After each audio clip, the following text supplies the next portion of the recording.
National Monument. Again, this is Ranger Sarah. So I'm here to tell you a little bit about the butter and cheese making that was happening out here at Pipe Spring. Now, in the 1870s, the main purpose of Pipe Spring was really to produce all the butter and the cheese that was being sent to St. George to feed the workers who were building the temple there at that time. Every single day, the women and children who lived at Pipe Spring, they were in charge of this process.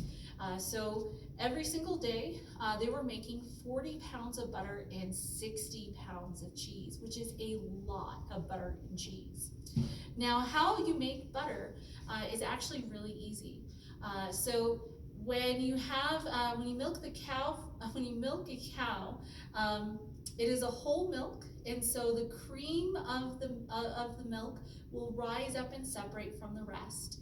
They would skim that off. That goes into a butter churn like this one. Butter churns are basically consist of two parts. This container, and then this is called the dasher. So you pour the cream into here, and then you stick the dasher down, and basically the person who was making it was just moving this up and down, up and down, up and down. As they're moving the cream around like this, the little fat molecules start to stick together, and you end up with butter. Once it was thick and hard enough, they would put it into a butter mold like this.